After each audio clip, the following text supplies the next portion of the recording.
온라인으로 이렇게 세션을 진행하게 됐습니다. 코로나 때문에 아쉽게 온라인으로 진행하게 됐는데요. 오늘 여러분들 그래도 유익한 시간 되시기 바라고, 이렇게 수고해 주신 우리 오충환 사무국장님, 그리고 여러 참여해 주신 여러 교수님들 반갑습니다. 본 세션의 좌장은 우리 아주대학교 강주영 교수님께서 해주시겠습니다. 우리 강주영 교수님 모시도록 하겠습니다. 큰 박수로 맞이해 주시기 바랍니다.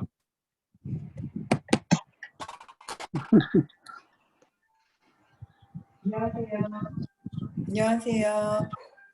반갑습니다. 안녕하세요. 잘 들리시나요? 네. 네. 네.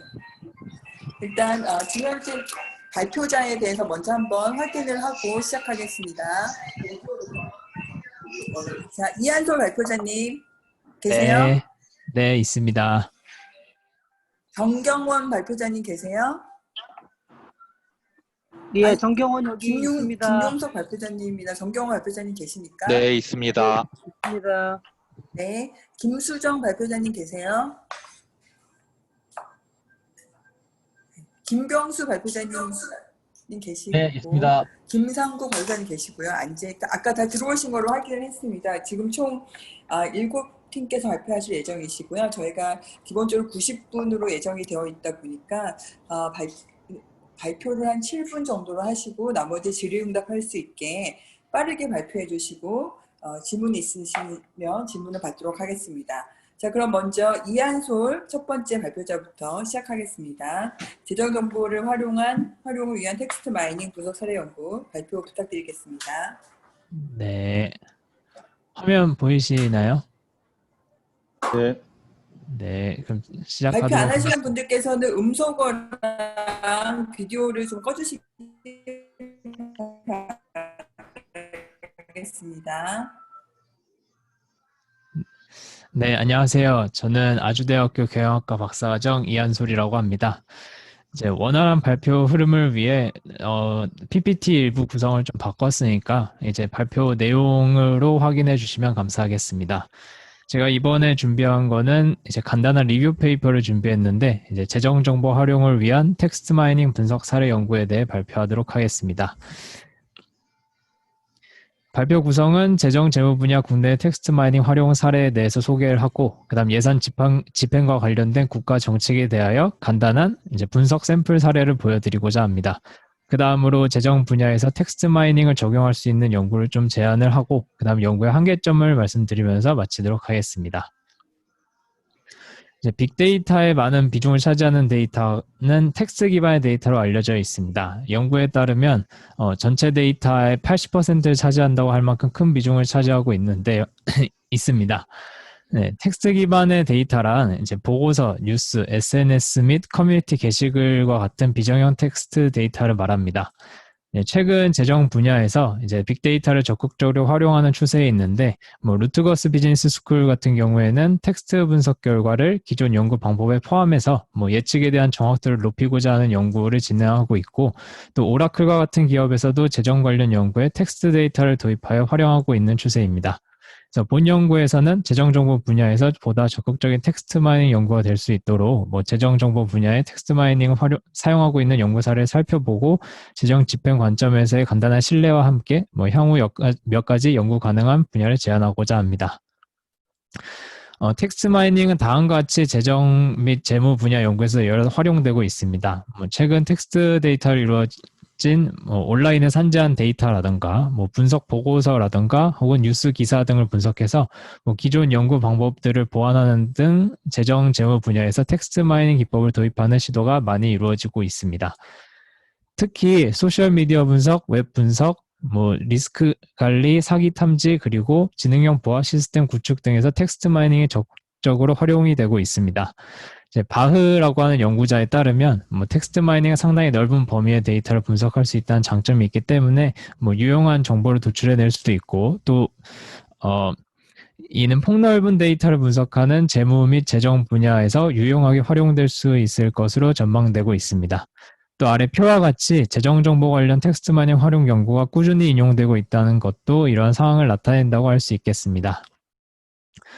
재정 정보 관련된 텍스트 마이닝 활용 사례는 이런 것들이 좀 더 있고요. 그래서 크게 이제 방법론은 키워드 분석, 감성 분석, 그 다음에 토픽 모델링, 소셜 네트워크 분석이 대표적으로 활용되고 있습니다.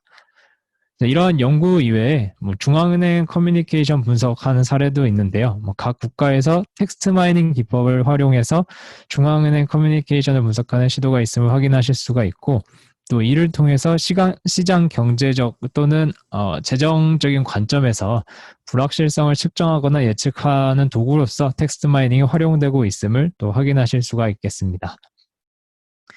또 국내에서도 재정 및 재무 관련 연구에서 텍스트 마이닝을 도입한 사례가 몇 가지 존재하는데요.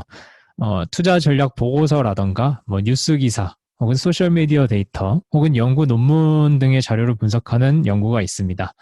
비록 해외 사례에 비해서는 좀 미진한 실정이지만 텍스트 분석이 재정 및 재무 분야에서 유용하게 활용될 수 있다는 점은 충분히 보여주고 있다라고 볼 수 있겠습니다. 또 텍스트 마이닝 방법론 같은 경우에는 앞서 설명드린 것과 같이 재정 정보 분야에서 대표적으로 키워드 분석, 감성 분석, 토픽 모델링, 그다음 소셜 네트워크 분석이 활발하게 사용이 되고 있고요. 또 이제 전통적인 연구 방법론과 그다음 텍스트 마이닝 분석 결과를 결합해서 보다 양질의 연구 결과를 얻고자 하는 시도도 다양하게 이루어지고 있습니다. 텍스트 마이닝 방법론으로는 재정 정보 현황 분석을 위해서 빈도 분석, 엔그램 분석, TF-IDF 등의 키워드 분석 방법이 있고, 또 소셜 네트워크 분석을 통해 어떤 중심성을 평가하는 방법도 널리 활용이 되고 있습니다. 이외에 문서 유사도 분석이라던가 토픽 모델링과 그다음 감성 분석과 같은 기법이 주로 적용되고 있는데, 이제 세부적인 방법론에 대해서는 시간 관계상 제가 생략하고 넘어가도록 하겠습니다. 다음 본 연구에서는 뉴스 미디어 감성 분석을 통해서 국가 재정 집행에 대한 평가를 분석 사례로 도입해서 제시하고 있는데요. 첫 번째로 일자리 고용에 대한 재정 집행 평가 항목인데, 일반적으로는 고용률을 통해 재정 집행을 평가하고 있었지만 텍스트 마이닝을 통해 얻은 데이터로 일자리 고용 정책에 대한 감성을 도출하고 또 그 정보를 결합하여 더욱 심층적으로 예산 집행 결과를 평가할 수 있을 것이라고 기대가 됩니다. 보시다시피 고용률과 다소 이 감성의 추이가 다소 비슷한 추이를 보이고는 있는데, 고용률이 증가했음에도 불구하고 감성평가가 낮은 몇 가지 구간이 존재합니다. 이는 고용률 지표가 나타내지 못하는 일자리 고용에 대한 양면, 예를 들어서 사회적 문제나 이슈나 관심 등이 존재한다고 볼 수가 있고, 텍스트 마이닝을 통해 이러한 요인을 찾아낸다면 더욱 정확한 재정 집행 평가가 가능할 것으로 판단됩니다. 다음은 무상교육과 관련된 기사의 수를 분석해 봤는데요. 회색 그래프는 기사의 수, 파란색과 노란색은 각각 무상교육과 관련된 중학교, 고등학교 언급 비중을 나타내는 그래프입니다. 자료로부터 판단해 보면 2001년 중학교 무상교육 이슈가 있던 때와 2017년 후반기쯤부터 고등학교 무상교육 이슈가 있었음을 파악할 수 있었습니다. 이를 통해 키워드 분석으로 사회적 이슈가 있음을 파악할 수가 있고, 또 이에 대한 정책과 재정 집행 필요성이 있다는 것을 확인할 수가 있었습니다. 다음은 무상교육 복지 예산 집행에 따른 여론 감성의 추이 그래프입니다. 관련 정책에 대한 기대감하고 또 실제 정책 시행에 따라 여론의 긍정 감성 추이가 변한다는 것을 시각적으로 이렇게 확인할 수 있는데요. 이와 같이 텍스트 데이터 분석 결과가 재정 집행 계획 수립이나 평가에 좀 정량화된 데이터와 함께 활용이 된다고 하면 보다 정밀한 예산 계획 수립과 집행 평가가 가능할 것으로 판단됩니다. 네, 끝으로 재정정보 분야에서 추가적으로 수행될 수 있다 판단되는 몇 가지 연구 주제를 선정해 보았는데요. 우선 원활한 재정정보 텍스트 분석을 위해 재정정보 말뭉치, 이제 코퍼스를 구축할 필요가 있겠습니다. 특히 국내에서는 재정정보 분석을 위한 코퍼스 구축이 매우 미흡한 실정인데, 이런 코퍼스 구축에 대한 연구를 빨리 진행을 해서 재정정보에 대한 텍스트 데이터에 대한 접근성을 좀 높이고 보다 심도 있는 연구가 가능하도록 그런 기반을 마련할 필요가 있다고 판단됩니다. 또 최근 각광받고 있는 프로드 디텍션과 관련해서 예산 집행 이상 탐지도 가능할 것으로 판단이 되고, 또 예산이 소요되는 정책 사업에 대한 정성적 평가를 뭐 정량화하는 연구를 통해서 다각적인 관점에서 사업을 평가한다거나 어떤 정책을 평가하는 이런 연구도 가능할 것이라고 생각이 듭니다. 또 이러한 연구의 연장선에서 텍스트 마이닝과 기존 방법론을 토대로 뭐 예산 편성을 효율적이고 효과적으로 지원할 수 있는 어떤 체계에 대한 연구가 진행이 된다고 하면 뭐 불필요한 예산 낭비도 막고 또 신속하고 정확한 예산 심의도 가능할 것으로 보이고, 또 끝으로 텍스트 마이닝 기법을 사용해서 뭐 주요 여론에서 부각되지 못한 어떤 이슈, 예를 들면 뭐 사소하지만 중요한 이슈를 조기에 찾아 해결할 수도 있을 것으로 보이고, 뭐 텍스트 마이닝 분석 결과가 재정 분야 방법론에서 개선에도 기여할 수 있을 것으로 판단이 됩니다. 뭐 결론적으로 텍스트 마이닝은 뭐 보다 풍부한 정보를 도출해낼 수 있는 도구로서 뭐 재정 분야에서 여전히 한정적으로 활용되고 있는 실정이지만, 이걸 좀 더 다양하게 적용함으로써 더욱 발전된 재정 분야 연구가 수행될 수 있을 것으로 기대가 됩니다. 마지막으로 본 연구의 한계는 좀 실적용 사례가 보다 엄밀하게 진행되지 않고 그냥 예제로서 진행이 됐다는 점과, 그 다음에 보통 재정 집행과 관련된 예산 집행에 관련된 쪽으로 초점을 좀 두고 있어서 실적용 사례가 좀 더 다양할 필요가 있겠다라는 한계가 있습니다. 네, 레퍼런스는 이와 같고요. 네, 그 네, 정도로 제가 시간이 준비한 발표는 관계상 여기까지입니다. 네, 감사합니다. 수고 많으셨습니다. 시간 계산 발표는 마치도록 하고, 다른 발표자님께서도 지금 보니까 아무래도 발표가 길어질 염려가 있어서 한 5분 네. 내로 발표를 해주시면 고마울 것 같습니다. 혹시 네. 질문 있으시면 질문 부탁드리겠습니다.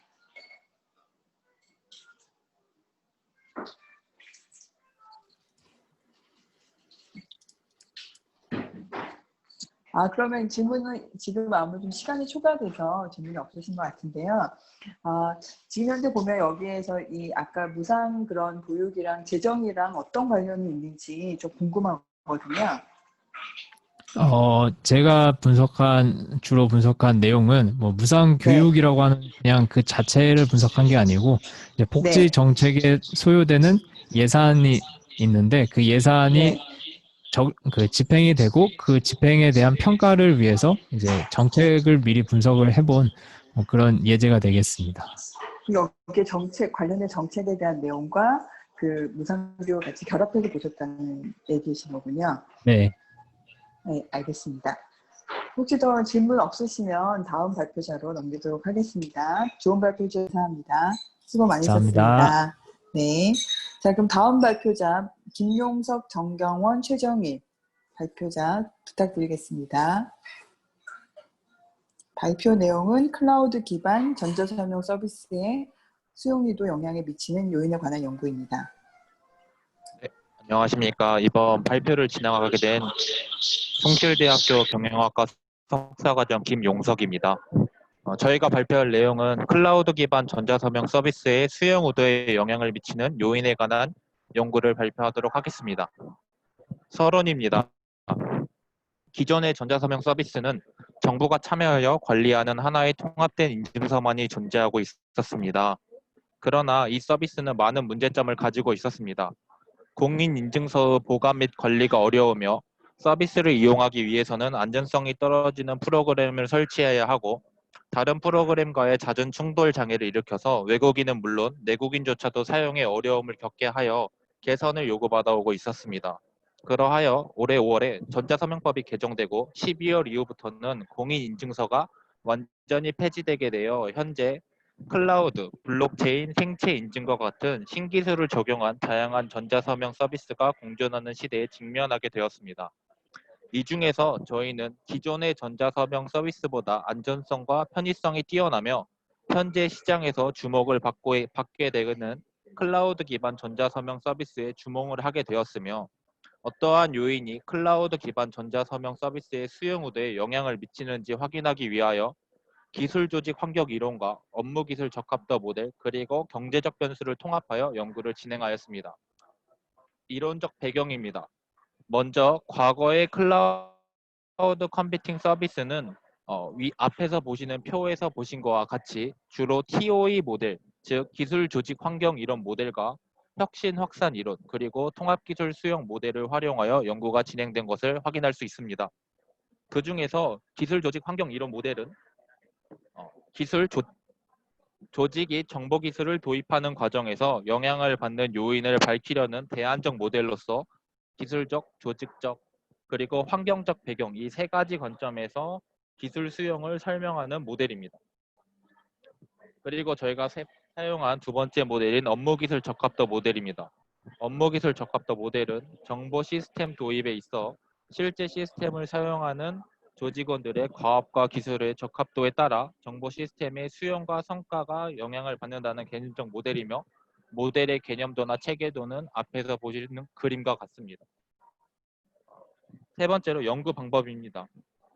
본 연구는 TOA 모델을 기반으로 업무기술 적합성 모델, 서비스 준비도, 통합기술 수용 모델, 그리고 경제적 특성을 추가하여 클라우드 기반 전자서명 서비스의 수용호대에 영향을 미치는 요인을 파악하기 위한 모델을 앞에서 보시는 그림과 같이 설명하고 있으며 총 20개의 가설을 설정하였고 가설은 이와 같습니다.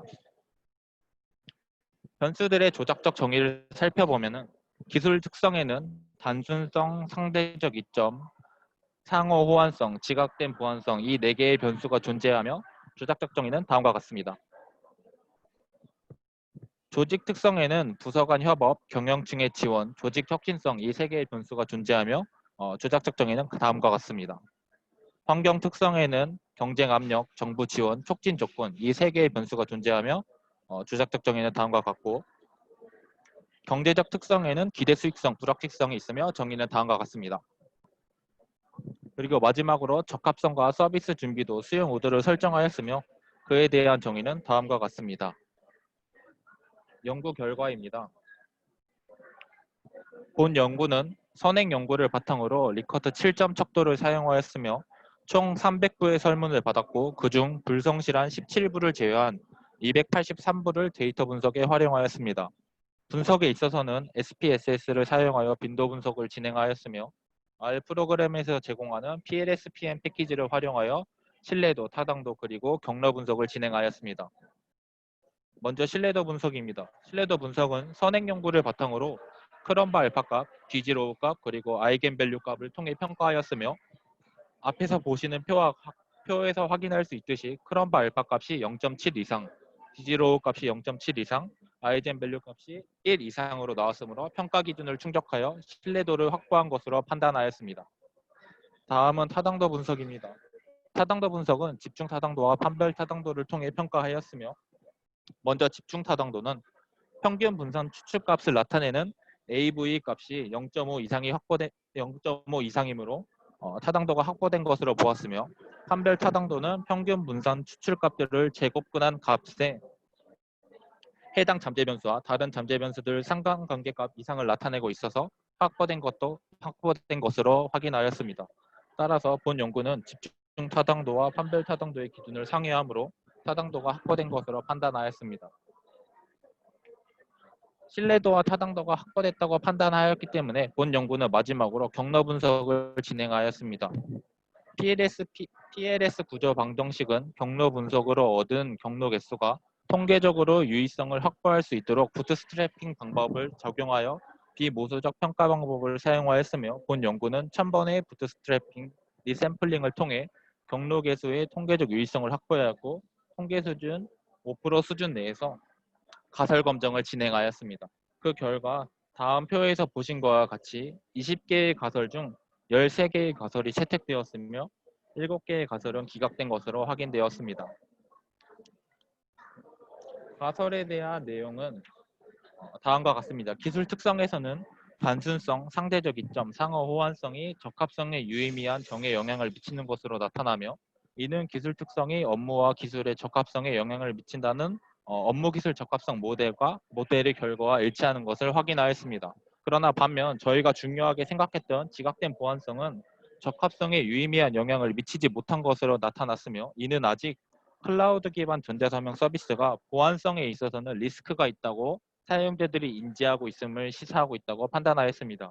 조직 특성입니다. 조직 특성은 부서 협업과 경영층의 지원이 적합성과 준비도에 유의미한 정에 영향을 미치는 것으로 나타나며 이는 두 변수가 조직이 클라우드 기반 전자서명을 수용하는 데 있어서 중요한 변수로 작용될 수 있음을 시사한다고 판단하였습니다.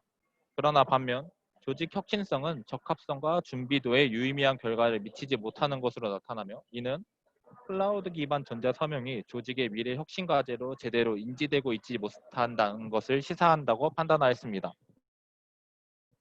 환경 특성에서는 정부 지원과 촉진 조건이 적합성에 유의미한 긍정적인 영향을 미치는 것으로 나타났으며 서비스 준비도와의 관계에서는 촉진 조건만이 긍정적인 영향을 미치는 것으로 나타났다고 판단하였습니다. 또한 촉진 조건은 서비스 준비도와 적합성에 40%의 영향력을 보이는 것으로 나타났으며 이는 클라우드 기반 전자서명 서비스 수용에 있어서 촉진 조건이 중요한 변수라는 것을 확인하였습니다. 그러나 반면 경쟁 압력이 적합성과 준비도에 모두 유의미한 결과를 미치지 못하는 것으로 나타나 이는 조직 혁신과 같이 클라우드 기반 전자서명이 조직의 미래 혁신 과제로 인지되지 못하고 있음을 판단하였고 다른 사업상의 경쟁 상황에서도 동일한 수준임을 시사하고 있음을 보았습니다. 저희가 사용한 경제적 특성은 서비스 준비도와의 관계에서는 기대 수익성은 준비도에 유의한 영향을 주는 것으로 나타났으며 불확실성은 유의한 영향을 미치지 못하는 것으로 나타난 것을 판단하였고 적합성과 서비스 준비도는 수용에 모두 유의미한 정에 영향을 미치는 것으로 나타났으며 특히 서비스 준비도가 수용 의도의 60%를 상회하는 매우 큰 영향을 가지고 있는 것으로 나타난 것을 확인하였습니다. 이를 통하여 저희는 가장 최신 보안 인증 기술인 클라우드 기반 전자서명 서비스 수용 의도에 대해 기술 조직 환경 이론을 기반으로 조직 차원에서 어떠한 요인들이 수용에 영향을 미치는지 규명하고자 시도하였고 보다 효과적인 분석을 도모했다는 데 의의가 있으나 기술 조직 환경 모델을 사용하였기 때문에 조직적 특성에서만 설문이 진행되고 연구가 진행되어서 개인적 특성을 판단하는 데 한계가 있어 향후 연구를 바탕으로 차후에 더 폭넓은 연구가 진행되었음을 좋겠음을 밝히면서 이상으로 발표를 마치도록 하겠습니다. 감사합니다. 네, 수고 많으셨습니다. 자, 발표 잘 들었고요. 혹시 질문 있으신 참가자분께서는 질문 부탁드리겠습니다.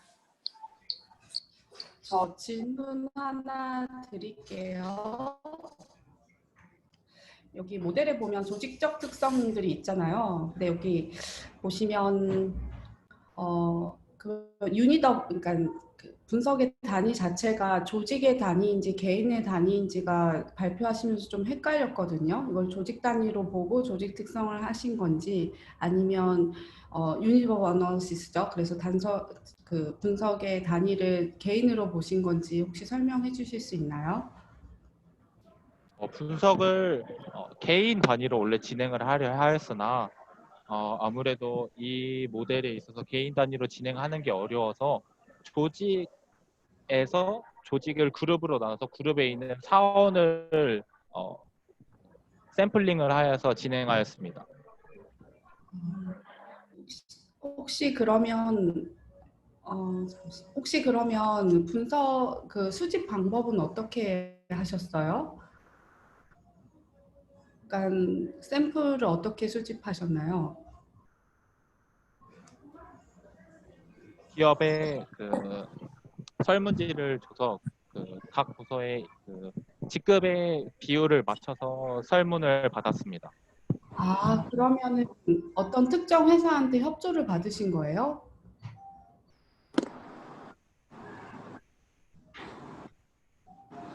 제가 설명을 좀 드리겠습니다. 아, 네네. 특정 회사의 설문을 받기는 너무 어렵고요. 그 전문 기관이 있어요. 거기에 의뢰를 했습니다. 그래서 그 기관에서 설문조사 업체에 의뢰하신 거군요. 네. 네네. 아, 네, 알겠습니다. 저는 질문 그만하겠습니다. 네. 네, 질문자 감사드리고요. 혹시 또 추가 질문 있으신가요? 저희가 시간 때문에 그 질문을 받을 수는 없을 것 같은데 짧은 질문 있으시면 부탁드리겠습니다. 네.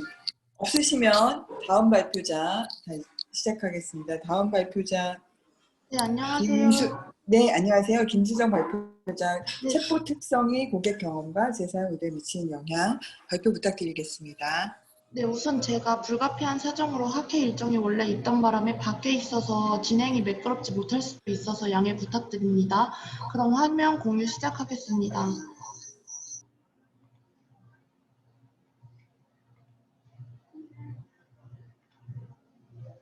보이시나요?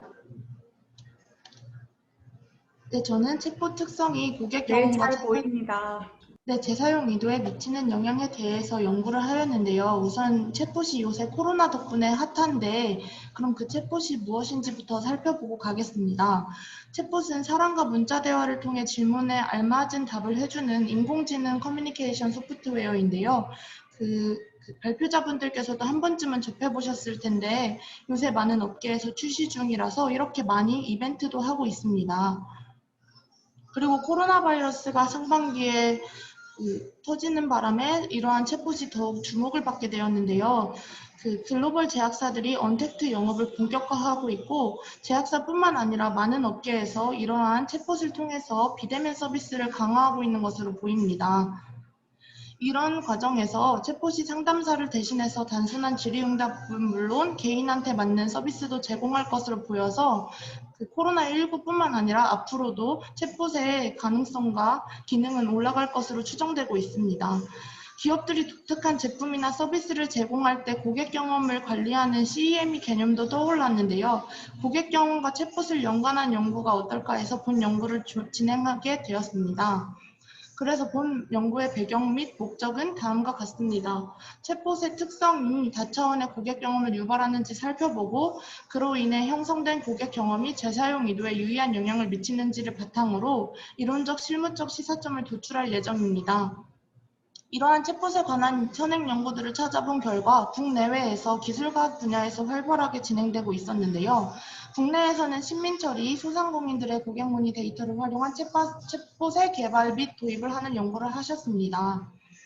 고객 경험 단서는 저희가 베리 에돌의 연구에 따라서 크게 나뉘는데요.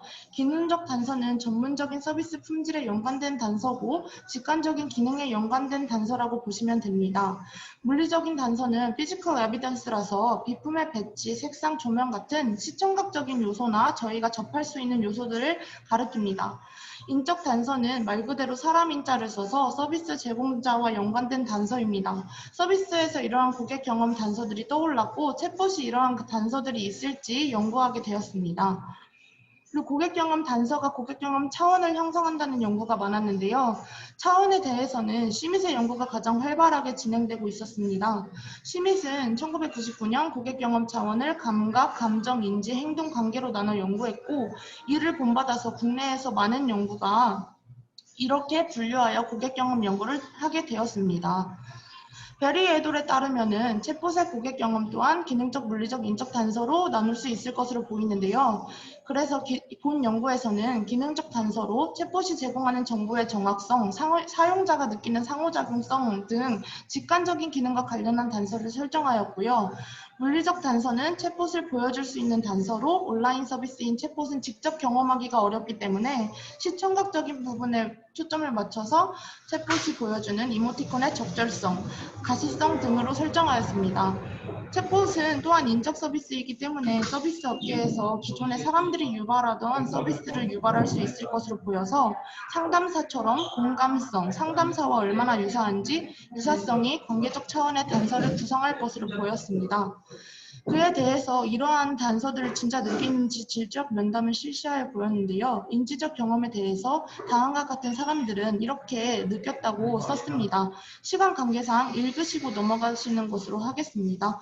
감정적 경험 또한 이렇게 할 수 있었는데요. 챗봇으로 인해서 긍정적인 감정은 물론 부정적인 감정도 유발되는 것으로 보였습니다.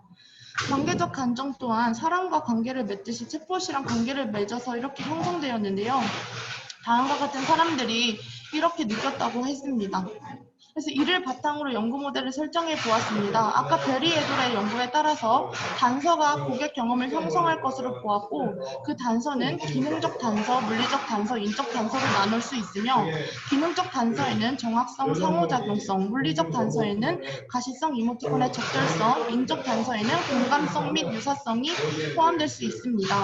이러한 고객 경험 단서는 인지적, 감정적, 관계적, 심의세 차원에 따라 나뉘고요. 이는 재사용 의도로 이어질 것으로 보았습니다. 주작적 정의는 다음과 같이 선행 연구를 통해서 다음과 같이 했는데 시간상 생략하겠습니다. 연구 결과를 보시면 저희가 설문을 돌려서 352개의 유효한 데이터를 뽑았는데요. 이는 챗봇을 3번 이상 사용해본 사람을 대상으로 챗봇에 대한 숙련도가 높은 사람을 대상으로 실시하였습니다. 그 결과 가설은 2번을 제외한 모든 가설이 채택되었습니다. 레이모스 29조 방정식을 이용하여 분석하였습니다. 모델 B 또한 전반적으로 적합하였습니다. 가설 9를 제외한 모든 가설이 채택되었고 정확성은 기능적 단서 중 하나로 인지적 경험을 강화할 것으로 보였습니다. 상담사가 제공하는 정보를 제공하기 때문에 문제를 해결하는 목적으로 챗봇을 긍정적으로 인지하기 위해서는 이 챗봇이 되게 똑똑하구나 라는 인지가 먼저 우선해야 될 것으로 보였습니다. 상호작용성 또한 인지적 경험을 강화했는데요. 모바일 기반으로 사용자와 실시간 소통을 하기 때문에 장소, 시간에 구애받지 않고 서비스를 제공해야 하고 소비자가 했던 말을 기억해서 하는 등 기본 정보를 가지고 개인 맞춤 서비스를 제공해야 되는 것으로 나타났습니다. 가시성은 인지적 경험을 강화하였습니다. 정보를 볼 때 화면의 가시성이 떨어지면 정보에 더욱 집중이 어렵다는 질적 연구 이견과 더불어서 이 설문 결과를 바탕으로 봤을 때 시각적으로 편한 디자인, 레이아웃, 색깔 등을 갖춰야 될 것으로 보였습니다. 이모티콘 또한 감정적 경험을 강화했는데요. 얼굴도 볼 수 없고 목소리도 들을 수 없는 만큼 이모티콘을 적절히 활용하여서 챗봇을 사용할 것을 추천하였습니다. 공감성은 인적 단서 중 하나로 감정적, 관계적 경험을 모두 강화하였습니다. 그래서 현대카드에서는 실제로 친구 컨셉인 챗봇인 피오나와 직장 동료 컨셉인 헨리를 출시하였고, 유사성 또한 인적 단서로 관계적 고객 경험을 강화하였기 때문에 친절한 말투는 기본이고 적당한 수준의 감정 표현을 해야 할 것으로 나타났습니다. 그런데 가설 9번은 재사용 의도에 영향을 미치지 않았는데요. 이는 챗봇이 문제 해결에 직관한 서비스이기에 아직까지는 감정 차원의 경험보다는 인지가 우선되어야 하고, 챗봇은 오히려 인공지능 기반이기 때문에 사람인 척하기보다는 인공지능 기반의 상담임을 알려야 하는 것이 더 좋았습니다. 재사용 의도를 높이기 위해서는 적당한 수준의 감정 표현을 사용해야 하는 것으로 나타났습니다. 연구를 요약하자면 정확성, 상호작용성, 이모티콘의 적절성, 가시성, 공감성, 유사성 등은 챗봇의 경험 단서이며 이는 인지적, 감정적, 관계적 차원의 경험을 강화시키고 이는 재사용 의도로 이어지는 것으로 나타났습니다. 이론적으로는 대다수의 연구가 개발에 초점이 맞춰진 반면 본 연구는 사회과학 분야의 마케팅에서의 챗봇 연구를 촉진할 것으로 보여 시사점이 있었습니다.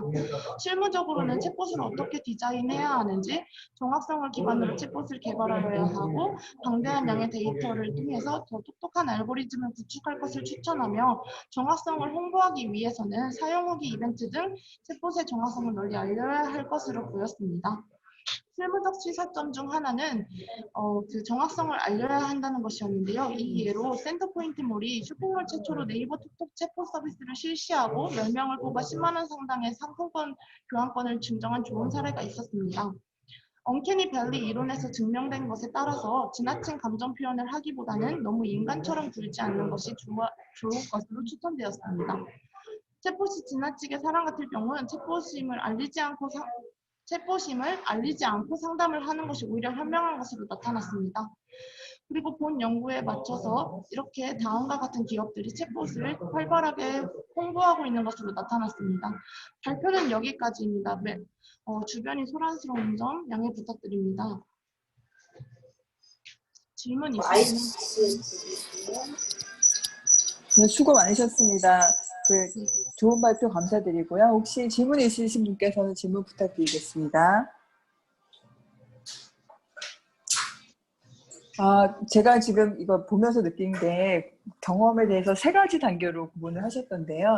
네. 그 논문 하나에서 지금 가져오긴 하셨는데 왜 이렇게 처음에 이 세 가지로 구분하게 된 계기가 있으신가요? 특히 예를 들어서 그리고 이모티콘 같은 경우에는 감정에만 연결되고 인지나 관계 같은 게 연결이 안 되는데요. 이런 관계를 설정하거나 이런 중간에 이런 고객 경험을 매개 변수로 얻게 된 어떤 계기가 있으신지가 궁금하거든요. 이게 챗봇에 가장 큰 영향을 준다고 지금 되어 있는데 설명을 네. 조금만 더 추가 부탁드리겠습니다. 우선 심리세 연구가 가장 활발한 차원으로 연구되고 있는데요. 거기서 네. 감각적인 차원이나 행동적인 차원은 오프라인 요소가 있어야 경험이 가능한 것으로 나타나서 본 연구에서는 세 가지 차원을 온라인 경험을 가능하다고 보아서 인지적, 감정적, 관계적 경험을 보았고요. 이렇게 단서를 나눈 이유는 질적 연구를 해서 그 질적 네. 면담을 하신 분들이 느끼는 감정을 찾았습니다. 느끼는 단서를 아, 찾았고 네, 그에 맞춰서 단서를 뽑았습니다. 그럼 아까 자료를 수집할 때 네, 그냥 일반인들한테 챗봇을 써본 경험이 있냐고 물어봐서 했던 건데 그 챗봇이라는 건 대화형 챗봇뿐만 아니라 왜 그냥 단순히 선택하는 것도 챗봇이잖아요. 그러니까 네, 그런 근데 챗봇의 네, 그런 폐쇄형 챗봇은 배제하였고요. 저희가 네. 자유롭게 자연어 처리를 할 수 있는 아, 챗봇으로만 써본 사람들을 대상으로 했습니다.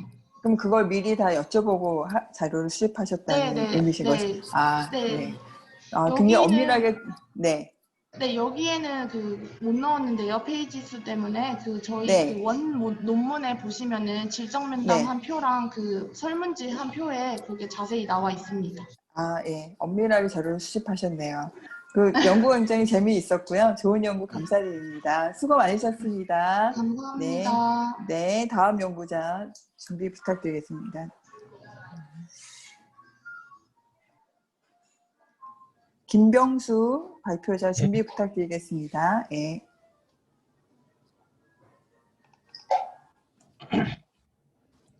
(5분) 정도로 발표해 주시면 됐을 것 같습니다. 예. 발표 시작 안녕하세요. 부탁드리겠습니다. 예. 예, 안녕하세요. 저는 아주대학교 경영정보학 박사과정 중에 있는 김병수입니다.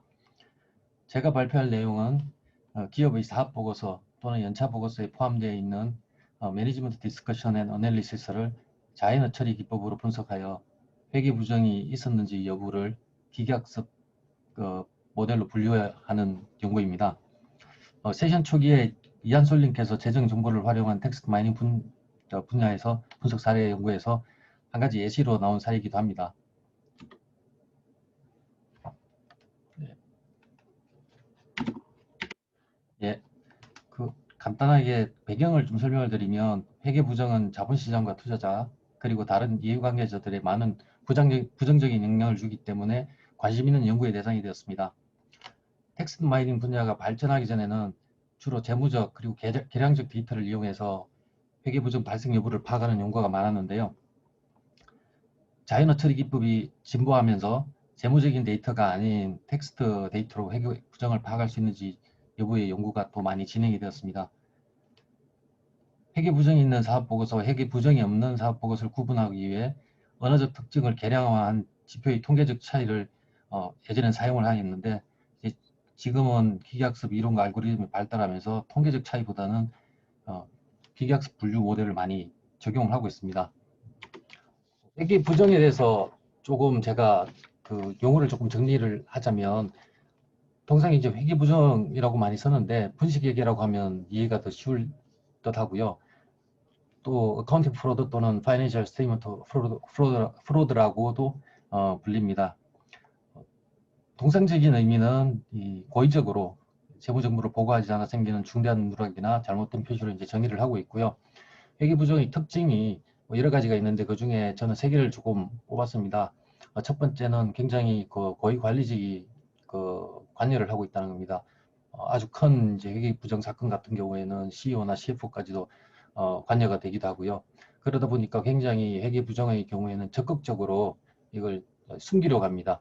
그래서 단순히 실적만 숫자적으로 숨기는 게 아니라 그에 맞춰서 어떤 이제 특정 액션까지 하는 경우가 많이들 있습니다.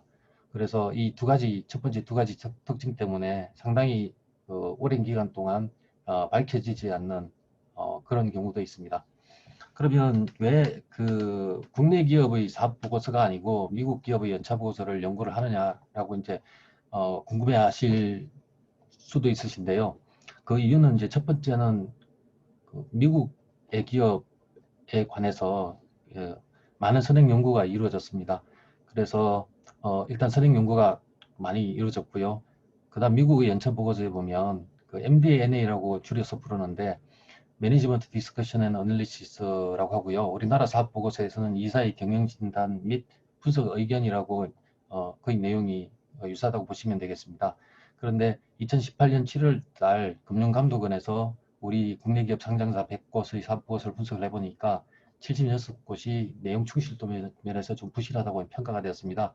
그래서 우선 국내 보고서를 연구하는 것보다 미국 기업의 연차 보고서를 연구하고 거기에 대한 이제 결과와 경험을 좀 그 바탕으로 조금 더 국내 기업으로 이제 확장을 하려고 하는 생각을 가지고 있습니다.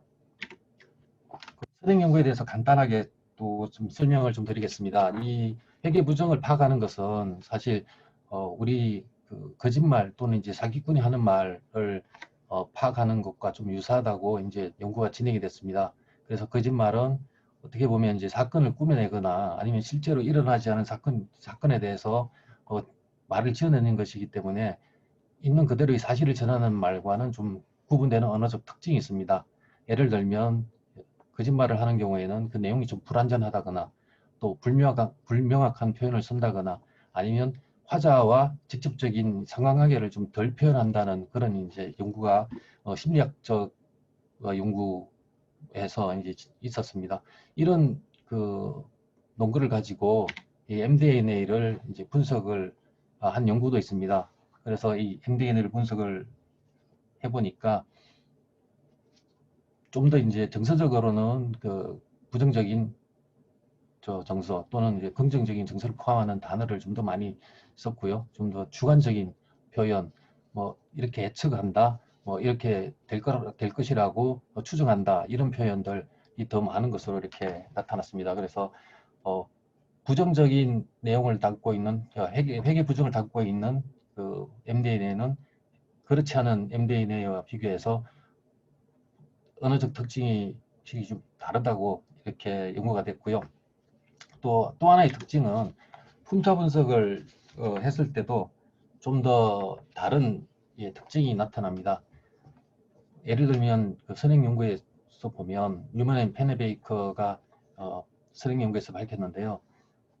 전치사, 대명사 또는 접속사 같은 경우도 우리가 텍스트 마이닝을 하다 보면 불용어 처리에서 많이 이렇게 제외하는 경우도 있는데 이런 이제 회계 부정을 연구하는 데 있어서는 그 사람들이 인지에 관해서 어떤 특징을 보여주는 것이기 때문에 중요하게 이제 고려해야 된다고 이제 했습니다. 그리고 품사 분석만 해도 어떤 연구 결과에서는 그 부정이 있는 회사의 그 MD&A를 부정이 있는지 없는지의 정확도를 74%까지 확인할 수 있었다는 연구도 있었습니다. 그럼 제가 연구하고자 하는 그 프로세스는 처음 데이터를 수집을 하는데 이 회계 부정이 있었던 회사는 좀 명확하게 나와 있습니다. 우리나라의 금융감독원에 해당되는 미국의 시큐리티 익스체인지 앤 커미션이라고 있는데요. 그곳에서는 회계 부정이 있었으면 그 조사를 하고 그 조사 결과를 공시를 합니다. 그래서 그 공시된 자료를 보면 회계 부정이 있었던 회사는 쉽게 파악이 가능하고요. 그리고 그 비교 대상인 회사를 또 그 샘플링을 하게 됩니다. 그래서 비교 대상인 회사는 산업 코드 SIC라고 하는데 그 산업 코드와 이제 규모가 비슷한 또 같은 회계 연도에 있는 회사를 비교 대상 회사로 선정을 하고요.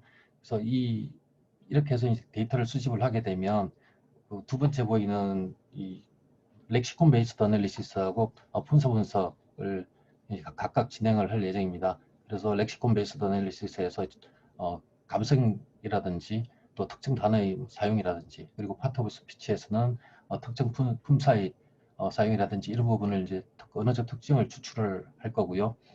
과거에는 이런 특징을 추출을 하게 되면 그 기계학습 분류 모델로 스포트 벡터 머신을 많이 했는데 그 이후에 또 다른 알고리즘이 다른 알고리즘이 이제 또 나오게 되면 그 알고리즘을 또 활용하여 새로운 논문이 나오기도 했습니다. 근데 지금은 패키지들이 많이 개발이 돼 있어서 어떤 알고리즘에 대해서 기계학습 분류 모델에 있어서는 특정 많은 분류 모델을 실험을 해볼 수 있을 것 같습니다. 두 번째는 선행 연구와 어떻게 많이 좀 다른가에 대한 부분인데요. 왼쪽에 있는 그림이 과거에 이제 선행 연구에서 많이 진행이 됐던 부분입니다. A라고 표시한 부분은 이 회계 부정이 있었던 레포트고요. B라는 부분은 회계 부정이 없었던 레포트입니다. 그러니까 A와 B를 같은 동일 수, 만약에 A가 100개라면 B도 100개 이렇게 해서 렉시콘 그리고 다른 이제 언어적 특징을 추출해내서 이걸 분류 모델로 이렇게 적용을 해서 분류를 해보는 겁니다. 근데 오른쪽에 있는 부분을 제가 좀 진행을 하려고 하는 부분이고요.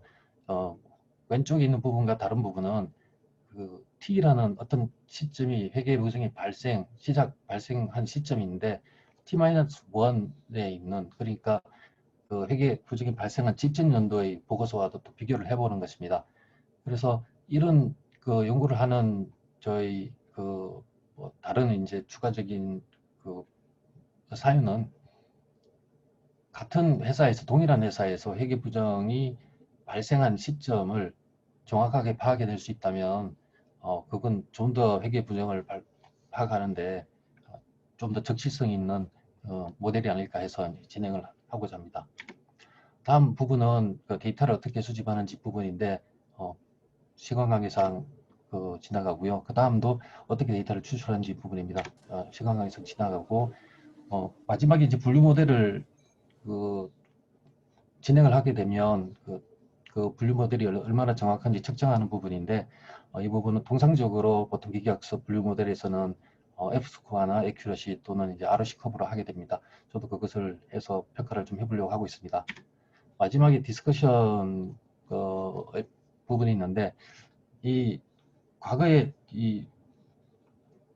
진행된 과거의 선행 연구에서는 주로 회계 부정이 발생한 연도와 그 직전 연도를 비교한 연구는 전혀 없지는 않았습니다. 근데 그렇다고 또 꼭 그 부분만 집중적으로 이제 연구한 부분은 아니고요.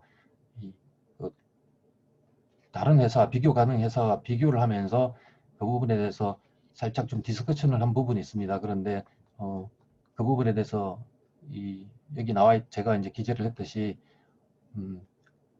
회계 부정이 시작되는 순간을 정확하게 파악하기 어려울 수도 있다. 아니면은 금융감독원이 효과적으로 판단할 수 없을 수도 있다는 이런 정도로만 돼 있어서 제가 이 부분에 관해서 조금 더 이제 깊게 어떤 사유인지 한번 파악해 보려고 합니다.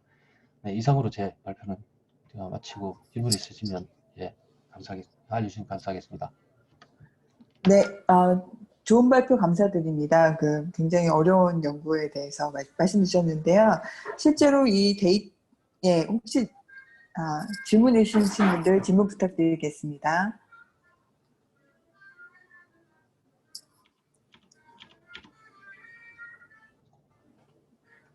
아까 그 모델 두 개 비교하실 때 그 T-1 시점에 대해서 어떻게 파악하실지가 궁금하거든요. 실제로 그게 회계 부정 전과 후를 이렇게 딱 구분을 그냥 단순히 회계 부정이 일어난 전년도 이렇게 찾아서 하실 예정이신가요? 예, 그 부분은 지금 제가 보여드리는 이 화면에서 미국의 금융감독 SEC 사이트에 보면 Accounting Auditing Enforcement Release라고 있는데 네. 지금 현재 제가 화면에 캡처한 부분은 2000년도 6월 18일까지 나와 있습니다. 그래서 나와 있는 그 레포트를 보면 회계 부정이 언제부터 언제까지 있었는지 이 레포트에 나와 있습니다. 그래서 T 시점은 이 레포트에 있는 회계 부정이 언제 되었다고 나와 있는 그 시점이 되고요. 네. 그리고 T-1은 그 직전 연도로 그렇게 제가 연구를 그럼 데이터에 있기 때문에 가능하시다 말씀이시군요. 예, 그리고 맞습니다. 실제로 회계 부정이 있었을 때 그런 어떤 텍스트적인 특성에 대한 연구들은 어떤 텍스트일 때가 보통 회계 부정이 있다고 실제로 이렇게 특성이 밝힐 수가 있는 건가요, 실제로? 예. 기존에 선행 연구가 조금 있는데요. 네. 아주 그 텍스트 마이닝 후기에는 네. 예를 들면 복잡성이 더 거짓말을 네. 좀 더 복잡하다. 네. 복잡성은 한 문장당 단어 수가 몇 개다 이런 경우도 있었고요. 또 렉시콘을 해서 적용을 해보면 부정적인 단어 그러니까 decrease 감소하다 아니면은 이번에 로스가 많이 났다 이런 부정적인 단어들 이 사용 빈도가 그렇지 않은 회계 부정이 없는 보고서보다 더 높고요. 또 부정적인 단어 수도 많지만 동시에 또 긍정적인 단어 수도 더 많다고 나와 있습니다. 그런 부분이 있고, 예. 그리고 subjective expression이라고 해서 이렇게 애측한다, 이렇게 기대한다, 이렇게 나왔다라고 보기에는 좀 미래에 대해서 조금 더 긍정적으로 보여주려는 약간 이렇게 좀 각색하는 그런 단어들이 조금 있습니다. 그리고 좀 어떤 감성을 조금 더 이렇게 강하게 하는 그런 특징이 있는데 예를 들면 최상급 형용사를 좀 많이 씁니다. 그래서 베스트라든지 아니면 하이스트라든지 이런 이제 단어들을 조금 많이 쓰는 그런 경향이 조금 나와 있다고 되어 있습니다. 그 텍스트 특성으로 실제로 보정을 좀 살펴볼 수가 있는 거네요. 네네. 알겠습니다. 네네. 그럼 앞으로 좋은 연구 계속 기대하겠습니다. 예, 감사합니다. 수고 많으셨습니다. 감사합니다. 아무래도 이게 온라인이고 시간이 좀 촉박하다 보니까 질문이 있어도 선뜻 질문하시기가 좀 쉽지 않으실 것 같습니다. 그래서 혹시라도 나중에 뭐 더 궁금하신 사항이 있거나 하시면 따로 사무국이나 아니면은 저자한테 메일을 통해서 확인해 주시기 바라겠습니다. 급하게 진행하게 되는 점 다시 한번 죄송합니다. 자, 그럼 다음 발표자 부탁드려요. 김상국 발표자님, 추천 고객 지수 조사 기반의 무효시 유형별 분석, NTIS 사례 중심으로 시작 부탁드리겠습니다. 잠시만요.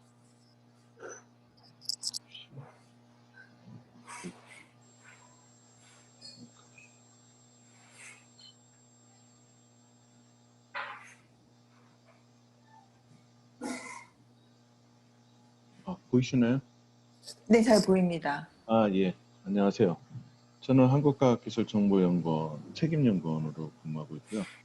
대전대학교 정보통신공학과 겸임교수로 있는 김상국입니다.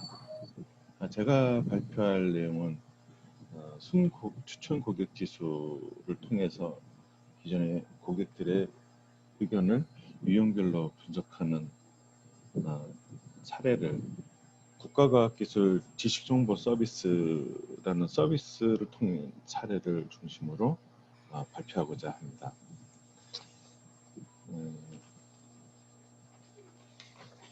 매년 기획재정부에서는 공공기관을 대상으로 이 공공기관 운영에 관한 법률 제13조 2항하고 동법 시행령 17조에 의거해서 국민에게 직접 서비스하는 모든 공공기관은 연 1회 이상의 만족도 조사를 실시하도록 하게 되어 있습니다. 그래서 현재 한 370여 개 기관, 부처 산하 기관들을 포함해서 한 400여 기관이 이 조사를 받고 있고요. 제가 발표할 내용은 그 중에서도 저희 기관에서 R&D, 국가 R&D 예산이 연 한 24조 정도 됩니다. 그 예산을 이제 과제를 공고한다든지 과제 관리를 하는 시스템이 있는데 국가 R&D 정보를 체계적으로 관리하기 위해서 17개 부처청을 대상으로 연계를 해서 서비스를 하고 있습니다. 좀 그 전에 했던 것들이 낙서가 좀 있네요. 죄송합니다. 그래서 이 17개 부처청이 갖고 있는 데이터들이 한 1억 건이 좀 넘습니다. 그래서 그 데이터들을 저희들이 이제 모아서 대국민 서비스를 하고 있습니다. 제가 이번에 발표하려는 연구의 목적은 기존에 저희가 부처에서 진행했던 만족도 조사들에서 저희들이 좀 부족했던 것들을 좀 더 고객 관점에서 고객 만족도라든지 충성도를 좀 측정하고 싶어서 NPS를 도입하게 됐습니다. 도입하게 된 거는 한 5년 정도 됐고요. 기존에 이제 KCSI ST 모델이 이제 과학기 정통부 산하 출연연 35개 출연연이 있는데요. 그 기관을 대상으로 고객 만족도 지수를 체크를 하고 있고요. 다른 공공기관들은 이제 PCSI를 통해서 또 측정을 하고 있습니다. 근데 그 기존에 이제 정부 부처에서 했던 그 조사 형태가 구조화되어 있고 어떤 정량적인 측정을 중심으로 하다 보니까 VOC에 대한 어떤 그 부분이 굉장히 취약했습니다. 그래서 고객의 의견을 좀 더 심층적으로 듣고 수집해서 분석하기 위해서 NPS를 도입하게 된 사례를 발표하고자 하는 것입니다. 저희 좀 전에도 말씀드렸다시피 기존에 이제 VOC가 이제 한계가 있다 보니까 저희가 좀 더 캐묻기 형식을 통해 가지고 고객의 어떤 의견을 좀 더 뎁스가 있게 있는 VOC를 좀 수집을 하고 과연 이 부분들이 어느 정도 서비스에 반영이 되는지 저희들이 피드백 어떤 효과성도 또 입증을 하고 싶었고 이런 과정을 통해서 이제 공공기관 서비스들이 이제 어떻게 개선돼 나가는가를 10여 년간 이제 모니터링을 했습니다. 그래서 저희가 내부적으로는 계속 이제 만족도 조사를 매년 받으면서도 이제 그런 부분들이 좀 취약했었는데 5년 전에 이 NPS를 도입하고 여기에 이제 추가적으로 심층 인터뷰라고 해서 FGI라든지 뎁스 인터뷰를 이제 같이 이제 혼합한 형태의 어떤 심층 VOC를 수집한 결과 이제 많은 개선이 있어서 그 사례를 말씀드리고자 합니다. 지금 화면에 보시는 거는 기존에 이제 고객 만족 어떤 지수와 이번에 저희가 이제 NPS 지수의 어떤 차이점인데요. 기존에 이제 고객 만족 지수는 이제 대량 조사를 하고 정량적인 어떤 수치를 용이하게 나타내고 구조화된 설문지라면 NPS는 핵심 니즈 어떤 고객의 핵심 니즈를 발굴하기에 용이하게 된 개방적인 그러면서도 비구조화한 설문지로 되어 있다. 연구 체계는 저희가 정량적인 조사, 정성적인 조사를 병행해서 했는데 주로 이제 NPS 조사를 통해서 VOC 수집한 것을 크게 이제 그 다음 페이지에 나오는 프로모터 뒤에서 다시 또 보완해서 설명을 드리겠습니다. 그 추천하는 사람과 뭐 그냥 쏘쏘 아니면 비추천하는 그룹이 있습니다.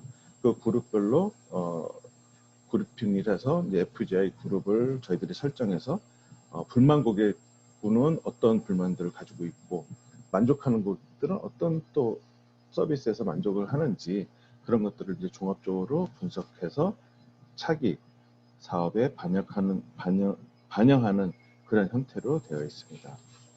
이 사업은 맨 초창기에 했던 내용은 이제 15년도에 이제 500명을 대상으로 했던 것이 2017년도에 조사 대상이 268명이었고요. 또 2019년도에는 이제 133명으로 이제 줄게 됐습니다. 이런 이유는 기존에 사용했던 유저들이 이제 다른 업무를 한다든지 아니면 뭐 직종 자체가 바뀔 수도 있고 업무가 변화가 돼서 사용하지 않는 그런 분들이 이제 한 절반 정도가 생겨서 반 정도 줄어든 표본으로 조사를 했습니다. 조사 진행 프로세스는 간단합니다. 그러니까 NTIS 서비스를 추천하겠느냐부터 이제 캐묻기 형식으로 나갑니다. 그래서 계속 만족한다면은 추천한다면 어떤 부분 때문에 추천하는지, 비추천한다면 어떤 부분 때문에 비추천하는지를 좀 세부 사항까지 해보기 형식으로 묻는 것입니다. 그래서 기존의 만족도 조사에서는 단순하게 어떤 사용상의 고객 의견을 묻는 거라면 이건 좀 더 세분화하고 뎁스 있는 VOC를 얻기 위한 방법으로 활용하기에 용이하다는 생각이 듭니다. 그래서 NPS 측정하는 거는 크게 이제 불만족 그룹의 디트랙터, 그다음에 패시브, 그다음에 만족하는 프로모터. 그래서 산술식은 프로모터에서 디트랙터를 했던 고객 수를 뺀 점수를 나타낸 것입니다. 여기서 또 저희들이 NPS를 하면서 추가적으로 했던 업무 중에 하나는 기존에 고객들의 어떤 불만이라든지 어떤 만족되는 사항들이 대분류, 중분류, 세분류로 나누어 가지고 컨설턴트와 사업을 담당하고 있는 실무 담당자하고 계속 유기적으로 협의를 거쳐 가지고 세분화해서 실제적으로 개선해야 될 사항들이 무엇인지를 찾아내는 그런 과정들을 거쳤습니다. 그래서 어떤 통계적인 측면에서 본다면은 2019년도에서 이제 133명이 대답을 했는데 지속적으로 사용하고 있다라는 고객은 한 94명 정도 되고, 그 중에서 한 39명은 이제 사용하지 않는 고객으로 분류가 됐습니다. 그래서 지속 이용하는 고객들을 가지고 또 NPS 수치를 조사한 결과 이제 기존에 이제 프로모터 그룹이 41.5%였는데 54.3%로 향상되었고, 패시브라든지 디트랙터 부분들이 점진적으로 좀 약화되는 결과를 얻었습니다. 그래서 이 결과를 가지고 저희가 기존의 디트랙터라든지 패시브 그룹이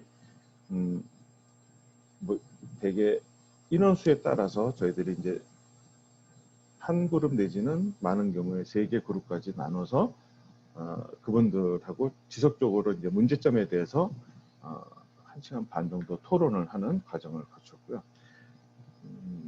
예전에는 주로 저희가 디트랙터 그룹을 중심으로 하다가 과도기 때는 이제 패시브 그룹을 중점적으로 했고, 지금은 많은 부분에서 향상되다 보니까 좀 더 잘했던 것들을 좀 더 잘할 수 있는, 그래서 프로모터를 중심으로 FGI를 좀 진행을 하고 있습니다. 그래서 얻은 결과들이 많은 부분에서 유의미한 결과를 내부적으로는 얻었고요.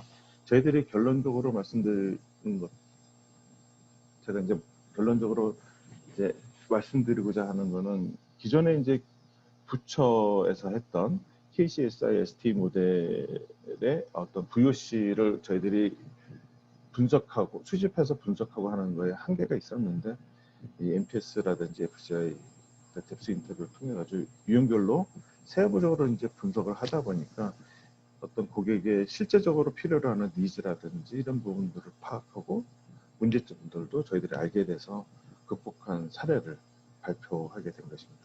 이상입니다.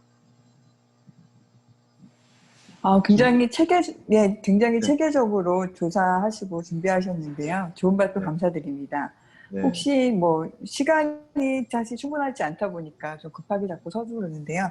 혹시 질문하실 사항 있으시면 부탁드리겠습니다.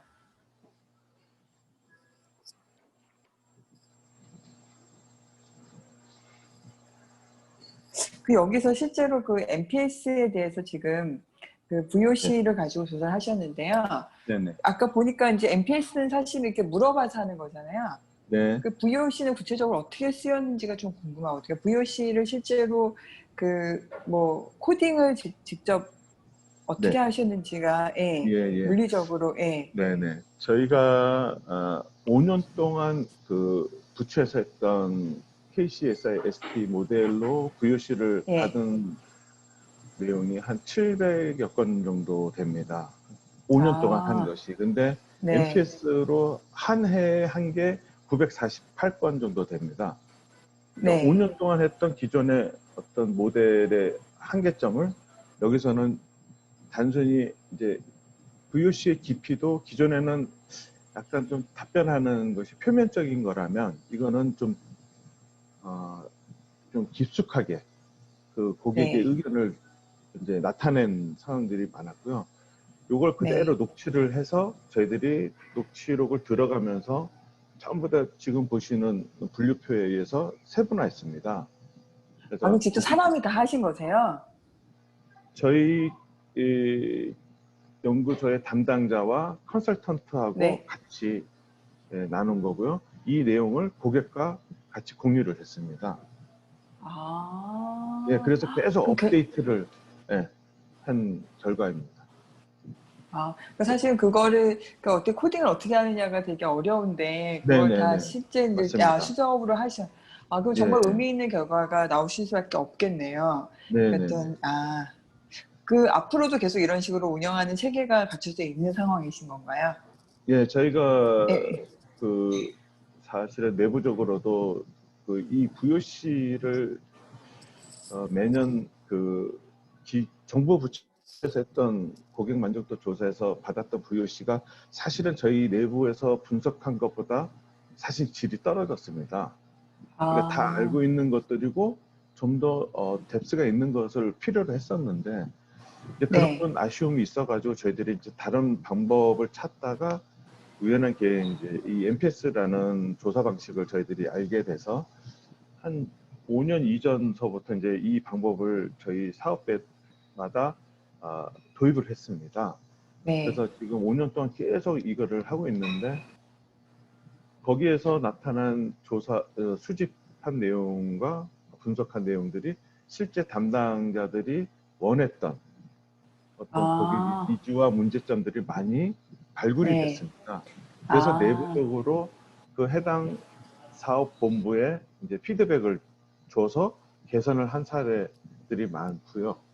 그런 네. 것들이 개선이 되다 보니까 이걸 매년 하기는 그렇지만 2년 터울로 경년제로 해서 얻은 결과들이 굉장히 소중하게 사업 파트에서 활용이 됐습니다.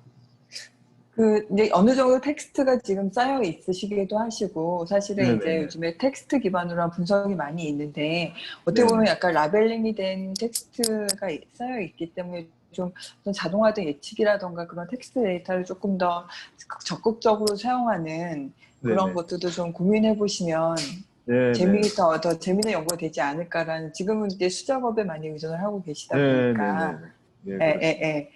네, 네, 아무튼, 예, 좋은 발표 수고 감사드립니다. 감사합니다. 예, 네, 감사합니다. 감사합니다. 수고 예. 많으셨습니다. 네. 네. 네. 이제, 잠깐만요.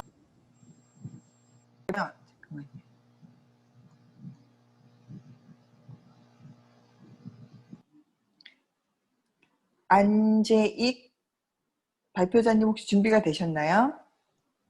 네, 준비됐습니다. 네. 이제 안재익 발표자님과 이윤숙 발표자님 두 발표 남아 있습니다. 안재익 발표자님 발표 시작 부탁드리겠습니다. 네, 안녕하십니까. 머신러닝을 활용한 최강 경기 예측 연구 발표를 맡게 된 한양대학교의 안재익입니다. 발표는 다음과 같은 순서로 진행하도록 하겠습니다. 우선 연구의 배경입니다. 최근 국내의 다양한 이슈로 경기가 전반적으로 침체되어 있는 가운데 거시 변수를 기반으로 하는 지표 경기와 사회 구성원이 직접 느끼는 체감 경기 간의 괴리 현상이 나타나고 있습니다. 이러한 괴리 현상이 오랜 시간 지속될 경우 기업의 경영 의사결정에 혼동을 줄 수 있을 뿐만 아니라 정부의 경제 정책 효과를 저하시킬 수 있기 때문에 체감 경기의 흐름을 제대로 파악하는 것이 매우 중요하다고 할 수 있습니다. 특히 기업의 입장에서는 경기에 따른 소비자들의 실질적인 구매 지수는 지표 경기보다 체감 경기에 수렴하기 때문에 향후 소비자들의 동향을 예측하는 데 체감 경기의 흐름을 파악하는 것이 굉장히 중요합니다. 이에 본 연구에서는 거시 변수를 기반으로 체감 경기의 대표 지수인 소비자 심리 지수를 예측하는 모델을 설계하고 중요 변수를 추출한 후 최적 바이어 예측 모델을 구축하고자 합니다. 체감 경기에 대한 선행 연구는 다음과 같습니다. 국내 대표적인 채권경기 지표로는 한국은행이 작성 및 공표하는 소비자 심리지수와 기업 경기 실사지수가 있습니다. 이 중 본 연구에서 활용한 소비자 심리지수는 소비자 동향조사를 통해 작성되며 5개의 주요 구성지수의 수준 및 진폭을 표준화하여 합성화한 지수입니다. 소비자 심리지수는 다음 추정 산식에 따라 산출됩니다. 채권경기 지표는 소비지출, GDP, 주가 등 실물경제 지표의 선행성이 존재하며 독자적 예측력도 일정 부분 지니며 소비자 심리지수가 소매업 지출 예측에 유용하며 산업 생산과 실업률의 움직임도 설명할 수 있다고 선행연구에서 밝히고 있습니다. 다음은 연구 모형입니다. 본 연구에서는 선행연구들의 분석을 통해 채권경기에 영향 있는 다음 13가지 변수를 선정하였으며 해당 데이터들은 국가통계포털과 이 나라 지표에서 수집하였습니다. 수집 기간은 2008년 7월부터 2019년 12월까지이며 트레인셋과 테스트셋은 7대3으로 나눠 실험을 진행하였습니다. 활용한 머신러닝 방법론으로는 리니어 리그레이션, 라소 리그레이션, 리치 리그레이션, 디시전 트리, 랜덤 포레스트, KNN, SVM, 그레디언트 포스팅을 활용하였습니다. 모델 테스트는 MSE, RMSE, MA 값을 활용하여 모델의 정확도를 판별하였고 가장 우수한 퍼포먼스를 나타내는 모델을 선정한 후 피처 엔지니어링을 통해 중요 변수를 선정한 후 최대 T+3 시점까지의 소비자 심리지수를 예측하는 모델을 구축하였습니다. 다음은 앞서 설명드린 변수들이며 본 실험에서는 다음과 같은 네이밍을 통해 실험을 진행하였습니다. 우측 그림은 상관관계 분석 결과이며 이는 뒤에서 좀 더 자세히 논의하도록 하겠습니다. 앞서 말씀드린 방법론들을 활용하여 예측 모델을 구현하였으며 하이퍼 파라미터 조정을 통해 각 모델별 최적화를 진행하였습니다. 이는 초기 모델들의 퍼포먼스입니다. SVM, 리치, 라소, 랜덤 포레스트의 순으로 높은 정확도를 나타낸 것을 확인할 수 있습니다. 다음은 실증 예측 모델을 활용하여 소비자 심리지수를 예측한 결과입니다. 다음은 앞서 말씀드린 4가지 우수한 성능을 보인 소비자 심리지수 예측 결과입니다. 시각화를 한 후 예측값과 실제값의 변화를 살펴본 결과 라소, 리치, SVM 모델에서 다소 예측값들이 우측으로 밀리는 듯한 결과를 확인할 수 있었습니다. 이는 독립변수 중 당월 소비자 심리지수의 영향으로 이미 답을 알고 있는 이걸에 한 달 전값을 예측하는 현상을 발견하여 예측값들을 한 달씩 당겨 실제값과 비교함으로써 이를 검증하였습니다. 이를 후행적 예측 현상이라고 명명하고 해당 모델들은 기각하였습니다. 그래서 랜덤 포레스트를 가장 우수한 성능을 보이는 모델로 판단하고 피처 임포턴스를 확인한 후 피처 엔지니어링을 실행하였습니다. 당월 CSI, 달러 절상률, 소매 판매액 지수, 생활 물가 지수, 매매 가격 지수, 경기 선행 종합 지수의 순으로 중요 변수로 나타났으며 해당 변수들은 타 변수들과의 상관관계 분석을 한 결과 선정된 변수들이 타 변수와의 높은 상관관계를 가져 선정된 변수들이 타 변수들을 설명하는 변수라고 할 수 있습니다. 최적화 전후의 정확도를 비교했을 때 큰 차이를 발견할 수 없어 최적화 모델이 타당하다고 할 수 있습니다. 이후 최적화된 모형으로 현 시점으로부터 최대 3개월 후에 소비자 심리지수를 예측하는 실험을 실시한 결과 다음과 같이 나타났습니다. T+2 시점은 이전에 예측된 T+1 값을 독립변수에 포함시켰고 T+3 시점은 예측된 T+1, T+2 값을 독립변수에 포함시켜 모델을 구성하였습니다. 실험 결과 T+2 시점에서 정확도가 소폭 증가한 것을 확인할 수 있으며 T+3 시점에서는 정확도가 다소 감소한 것을 확인할 수 있습니다. 하지만 전 구간에 있어 유의미한 정확도를 나타내어 본 예측 모델을 최종 모델로 선정하였습니다.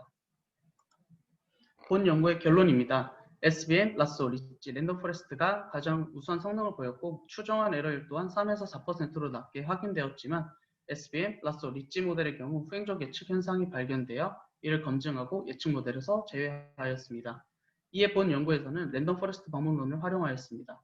변수 중요도를 보면 당월 소비자 심리지수가 가장 중요한 변수로 나타났으며 이어 달러 절상률, 생활물가지수, 매매가격지수, 경기 선행 종합지수의 순서로 영향을 미치는 것으로 나타나 해당 변수들을 추출하여 모델을 최적화하였습니다.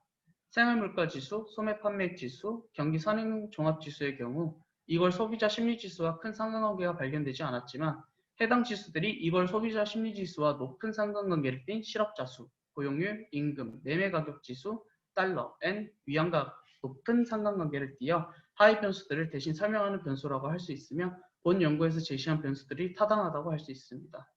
최대 3개월 후 시점에 소비자 심리지수를 예측한 결과 시간의 흐름에 따라 다소 정확도가 낮아졌지만 전 구간에 걸쳐 우수한 성능을 나타내었습니다. 본 연구의 시사점으로는 체감 경기 예측을 시도할 수 있으며 이를 통해 사회 구성원들의 소비 심리를 파악하여 기업의 중단기적인 제품 혹은 서비스의 수요 예측, 시황 파악, 재고 관리 등 다양한 경영 의사결정에 활용할 수 있을 것이며 정부는 지표 경기와의 흐름 파악을 통해 효과적인 경제 정책 설계에 활용할 수 있을 것으로 기대됩니다. 다만 본 연구의 한계점은 138개의 시계열 데이터로 구성되어 있어 데이터 양이 부족하여 머신러닝 모델들이 충분히 학습하는 데 어려움이 있었으며 이 때문에 후행적 예측 현상 등의 한계가 있었습니다. 또한 딥러닝 범원론도 활용하지 못했습니다. 향후 연구에서는 데이터 증강을 통해 모델들이 충분히 학습할 수 있도록 하고자 하며 추가적으로 뉴스 기사의 감성지수를 산출해내어 소비자 심리지수 예측 모델을 반영해 더욱 정밀한 예측 모델을 설계할 수 있도록 하고자 합니다. 이와 더불어 다양한 인공지능 방법론을 활용하여 중장기적인 소비자 심리지수 예측 모델도 구현할 계획입니다. 이상 발표를 마치겠습니다. 감사합니다. 예, 좋은 발표 감사드립니다. 수고 많으셨습니다. 혹시 뭐 질문하실 사항 있으면 질문 부탁드리겠습니다. 제가 좀 질문하다가 궁금한 게 있었는데요. 앞에서 그 변수를 잡으실 때 지금 네. 아까 나중에 보면 상관관계가 높게 나온 변수들이 많이 있었잖아요. 네네. 그래서 사실 그런 변수를 처음에 선정하는 과정에서 약간 이론적 배경이라던가 사전에 이렇게 변수의 그런 상관관계라던가 그런 좀 요인 선정 과정을, 변수 선정 과정을 좀 거치셨는지 아니면 임의로 선정하셨는지, 그러니까 변수 선정 과정에 대해서 조금 더 구체적으로 설명해 주시면 좋을 것 같습니다. 변수 선정은 선행 연구들을 계속 살펴보고 또 이를 조사해서 네. CSI 지수, 소비자 심리 지수와 가장 영향이 높았던 그런 변수들을 선행 연구를 통해서 저희가 찾았고요. 그 중에서도 네. 그 상관관계 분석이랑 또 회귀 분석 등을 통해서 가장 영향력 있는 변수들을 저희가 따로 추출을 해서 본 연구를 진행을 하였습니다. 네, 알겠습니다. 그래서 아까 보면은 나중에 이제 상관관계가 높게 나온 거는 사실 사전에 변수들 간의 관계를 조금 더 조사하거나 변수를 묶거나 하는 과정을 거치면 될 것 같은데, 그 조사하시는 과정에서 지금 앞에 5가지 변수 가지고 그러면 그 머신러닝 모델을 돌리신 건가요? 지금 빨갛게 쳐진 거라면 머신러닝 모델을 돌리시게 된 건가요? 네, 최종 최적화된 모델에서는 다음 5가지 네. 변수만 활용을 했습니다. 네, 알겠습니다. 그래서 잘 알겠습니다. 네, 좋은 발표 감사드립니다. 수고 많으셨습니다. 네, 감사합니다. 네, 이제 마지막 발표가 남아 있습니다. 우리 정보화진흥원에 계시는 발표자님께서 최종 마지막 발표 부탁드리겠습니다.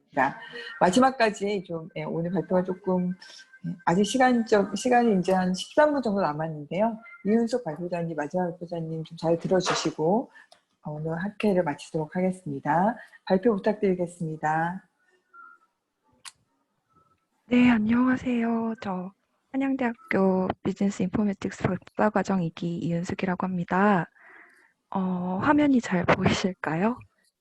화면이 조금 그 슬라이드 쇼로 해주셔야 될 것 같은데 지금은 네. 편집 모드로 보입니다. 네, 슬라이드 쇼로 보여드리겠습니다.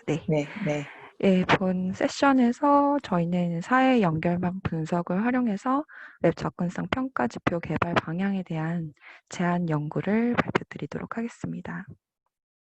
목차는 서론을 설명드리고 이론적 배경, 그리고 웹 접근성 분야의 연구 동향 분석, 사회 네트워크 분석, 선행 연구 검토, 그리고 저희가 이제 이 연구에서 하는 연구 모형과 네트워크 분석, 그리고 결론으로 말씀을 드리겠습니다. 먼저 웹 접근성이라는 분야입니다.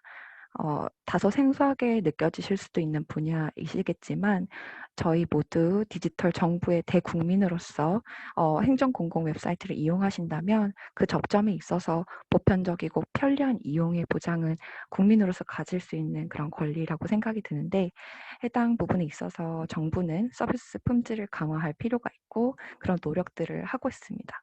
다만 캡처해서 보여드리는 바와 같이 이렇게 시각적으로 혹은 청각적인 장애가 있으신 분들에게 정부의 그런 서비스를 제공함에 있어서 접근성이란 부분이 필수적인 분야임에도 불구하고 아직까지 배려가 부족하다라는 그런 내용들이 나와 있습니다. 해서 손짓 하나, 말 한마디 그런 100만 가지 가능성을 웹에서 구현할 수 있고 장애의 구애 없이 신체적인 한계를 가진 사용자들도 자신의 삶을 더욱더 효과적으로 나타낼 수 있는 그런 보조 수단으로 웹을 쓸 수 있는 부분에 있어서 기술의 힘에 이런 접근성이 중요한 분야로서 대두되고 있는 것입니다. 이론적으로는 웹 접근성 표준이라는 것을 설명드리면서 시작할 수 있을 것 같습니다. 국제표준화기구 월드와이드 웹 컨소티엄에서는 웹 접근성 가이드라인에 대해서 제시를 하고 그런 연구들이 꾸준히 이어져 오고 있는 가운데 우리 국내 표준에서는 인터넷 웹 접근성 지침에 대해서 국가표준과 정보통신단체 표준으로 이제 공고를 하고 정부나 민간의 그런 웹 접근성을 준수할 때 있어서 해당 기준을 준수하도록 권고를 하고 있습니다. 네, 지금 보시는 바와 같이 표에서 24개 지표를 통해서 배점을 나누고 해당 부분을 준수하는 바에 대한 평가가 이루어지는 부분이라고 확인하실 수 있습니다. 해서 공공 웹사이트의 품질관리 수준 진단은 국가정보화기본법 그리고 전자정보법의 필요에 의해서 실시되고 있고 해당 부분은 국민의 공공정보 접근 그리고 정책 참여의 핵심 수단인 이 대국민 정보 서비스 웹사이트의 품질 관리를 위해서 실시되는 것이라고 보여주시면 되겠고 아래 캡처드린 내용은 중앙행정기관이 이제 업무 역량 평가를 받을 때 이 접근성을 준수하는 것에 대해서 평가를 받는 요소로 이 결과를 활용하고 있는 측면이라고 봐주시면 됩니다. 이런 이론적 배경을 설명드리면서 제가 이 웹 접근성 분야에서 몸담고 실무적으로 하는 그런 일들에 있어서 현재 웹 접근성 연구는 얼마나 있어져 왔는가에 대한 접근을 해볼 수 있었고요. 그리고 현재까지의 그런 웹 접근성 연구를 아울러서 어떻게 진행되어 왔는지 그리고 앞으로의 평가 지표가 어떻게 발전되기 위해서 이 연구들을 참고할 수 있는지에 대한 그런 시작으로 해당 부분을 진행해 보게 되었습니다. 해서 정보 취약계층에 대한 차별이 없이 접근성을 보장하기 위해서 이 지침을 활용해서 모두가 이제 분석하고 평가하는 그런 가운데 있었는데요. 2000년부터 국내 학술 정보 데이터베이스에서 논문 등을 확인해 보았을 때 다음의 표와 같이 KCI 등재 기준으로 다양한 연구들의 확인을 해볼 수 있었습니다. 우선 전수 가운데에서 한 50가지 정도의 샘플링을 거쳤고 이 샘플링 가운데에서 확인해 본 바 문헌 정보학 그리고 교육학 경영, 공학 등에서 많은 연구들이 이루어져 온 것을 아실 수가 있고 2011년 그리고 2014년에 가장 많은 연구들이 이루어져 온 가운데에 이 2005년부터 2019년 이 현재 최근까지 한 5년 섹션으로 나눠 보는 그런 유의미한 점도 도출할 수 있었습니다. 그래서 웹 접근성에 관한 연구를 보고 평가자별 분석이 있을 수 있었고 방법별로 어떻게 나타내는지 그리고 결과별로 분석하는 그런 측면으로 나누어져 있었는데 이런 부분들의 데이터가 그 내부에 숨겨진 패턴들의 파악이 될 수 있으려면 사회 연결망 분석을 이용해 볼 수 있겠다라는 그런 접근을 하게 되었습니다. 해서 사회 네트워크 분석의 선행 연구를 검토해 본 바 선행 연구를 요약해 보자면 4차 산업혁명 관련해서 검색어 설정, 국내외 논문 발간 추이 등을 알아본 연구도 있었고요. 키워드 간 빈도 분석, 소셜 네트워크 분석 결과로 연관성 분석한 내용들도 있었고 저자의 저술 활동이나 연구 협력 네트워크 분석, 그리고 구매 기록을 기반해서 개인화 추천 서비스의 협업 필터링을 활용한 그런 내용들도 존재하고 있었고요. 이러한 다양한 사회 연결망 분석을 활용한 그 연구들을 중점적으로 보고 저희도 웹 접근성과 연관해서 그리고 그 분야에서 연구를 하는 저자와 이 분야의 그 평가 결과 등을 활용해서 평가 지표에 활용할 수 있다는 점을 착안했습니다. 그래서 특정 분야에서의 사회 네트워크 분석을 수행한 연구를 기반으로 해서 저희는 국내 웹 접근성 평가 연구에 특화된 상관관계를 분석하기로 하고 웹 네트워크 관점에서 논문 전후의 관계라든지 시계열적 측면에서의 방향성을 제시하고자 했고요. 이 SNA 기법을 활용해서 웹 접근성 평가와 연구의 상관관계를 분석하기로 했습니다. 그래서 연구 도형은 접근성 평가 지표와 사회 연결망 분석을 접목을 해보고 이 복잡계를 이해하기 위해서 인터넷이나 컴퓨터 기술이 발전하면서 이제 저희가 쓸 수 있는 그런 데이터 분석들을 활용하는 것에 착안을 해서 네트워크 지표인 뭐 연결 중심성 이런 것들을 같이 볼 수 있도록 하였습니다. 해서 네트워크 분석을 한번 해보면 이제 본 연구 분야와 관련한 문헌을 수집하고 2005년부터 19년까지 15년간의 그런 데이터를 참고하여서 분석해 보았습니다. 네, 이 접근성의 근간이 되는 법률의 제정과 장애인 등 정보의 접근, 이용을 보장할 수 있는 그런 법률적인 배경 및 그런 것에 대한 상관관계가 확인될 수 있는 부분이라고 보여지고요. 매트릭스를 보자면 TKR 워크를 활용해서 핵심어를 파악하고 17개 정도의 단어를 추출하고 이제 연결 중심성을 볼 때에 평가, 웹, 접근성 순으로 높은 액터 연결 중심성을 보고 기술적인 결과를 도출할 수 있는 부분들로 확인할 수 있었습니다. 그래서 주요 연구 분야에서의 키워드는 문헌 정보학 이런 연구 분야에서의 중심성이 더 높게 나오고 연구 키워드는 웹 접근성이라는 그 키워드를 중심으로 다양한 중심성을 나타낼 수 있었는데요. 이 분석 연구에 따라서 평가, 웹 접근성, 연구, 분석 방법 이러한 키워드별로 중심성을 높게 나타낸 것을 확인할 수 있었고 국내 접근성의 평가 관련 연도별 키워드를 보자면 5년별로 나누어서 2005년부터는 웹 접근성, 평가, 서비스 이런 쪽으로 중심성이 있게 나타났다고 하면 2010년부터는 뭔가 홈페이지, 웹 소스 분석, 매뉴얼 평가 이런 식의 좀 더 기술적인 분야로의 접근이 되었고 2015년부터는 모바일 도서관, 모바일 쪽으로 건강 정보라든지 추가적인 연구 관심 분야의 확대를 볼 수 있었습니다. 그래서 그래프 분석으로 시각화를 해본 결과 연결 중심성을 확인할 수 있었고 분야별 키워드는 앞서 말씀드린 대로 웹 접근성과 평가, 표준에서의 그런 네트워크 이런 것들을 확인할 수 있고 2016년 이후 네트워크가 가장자리에 위치하므로 그 확대되는 분야에 대한 그런 분포들을 확인하실 수 있었고요. 이 분포는 R을 활용해서 웹 접근성 평가 연구 동향 키워드별 네트워크를 확인하여 보았습니다.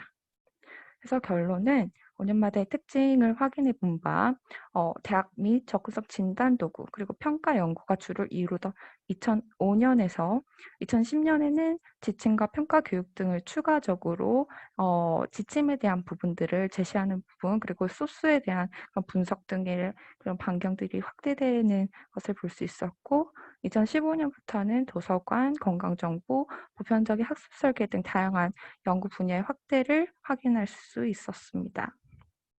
그래서 본 연구의 시사점은 아무래도 2000년대부터 현재까지 이르기는 그 모든 연구들에 있어서의 흐름을 파악해서 이 흐름을 평가 지표에 넣어서 평가 지표와 함께 이 지표의 개선 및 발전 방향을 함께 보완하는 점으로 확인드릴 수 있고 추가적으로 웹 접근성 평가자별 분석이나 평가 방법별 분석 그리고 평가 결과에 있어서 거시적인 측면뿐만 아니라 미시적인 개별 연구에 대한 중심성과 키워드 도출을 통한 그 평가 지표에서의 어떤 부분이 개선되어야 되는지 이런 것들을 웹 트렌드와 접목해서 확인하실 수 있는 부분으로 앞으로 나아갈 부분이라고 확인할 수 있습니다.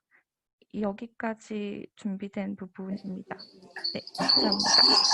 네, 굉장히 그 장기간에 걸친 방대한 연구에 대해서 체계적으로 분석해준 연구 재밌게 잘 들었습니다. 혹시 질문 있으시면 마지막으로 질문 좀 부탁드리겠습니다. 질문이 없으시면 제가 해볼게요. 이게 평가지표 개발을 위해서 진행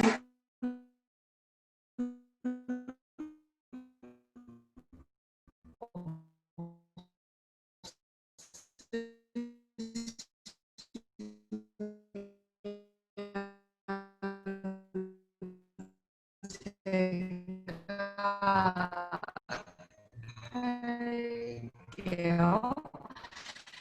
이게 평가지표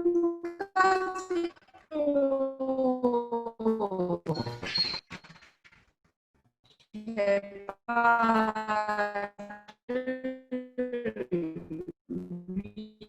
위해서 위주로 한번 설명.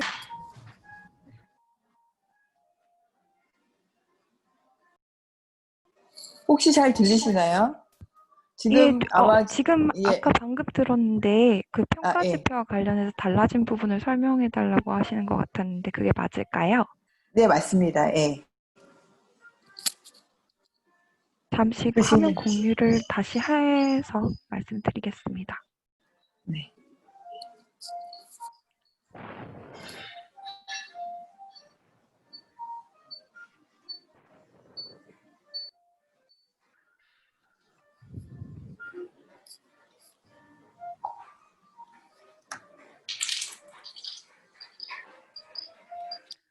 네, 이 부분에서 평가지표가 24개로 확인하실 수 있고 이제 제가 앞서 말씀드린 그 연구 결과 50개를 추려서 앞으로의 뭐 디지털 트렌드 이런 것들을 접목시켜 보면 뭐 일본의 대체 텍스트 제공에 있어서는 저희가 뭐 카드 뉴스라든지 이미지화된 그런 콘텐츠들을 많이 정부 차원에서 제시하고 있고 뭐 코로나나 이런 정보들을 담은 내용들을 실시간으로 수시적으로 매뉴얼이나 뭐 동영상을 배포하고 있는 부분에 있어서 해당 지표에 대해서 이제 추가적으로 반영하는 그런 사항들이 있겠고요.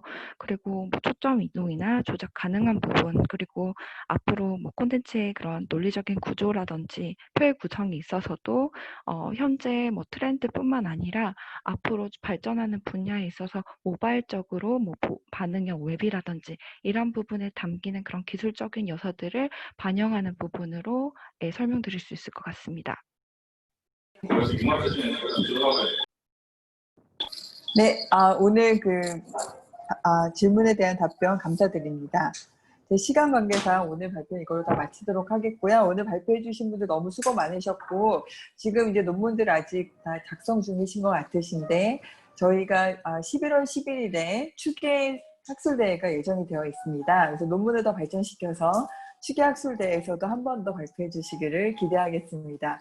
오늘 이렇게 온라인으로나마 좋은 발표 서로 공유해 주셔서 감사드리고 비록 이제 서로 온라인이라서 활발한 토론은 없었지만 모두에게 의미 있는 시간이 되었을 거라고 믿습니다. 오늘 정말 수고 많으셨습니다. 이걸로 모두 마치도록 하겠습니다. 퇴장하셔도 좋습니다.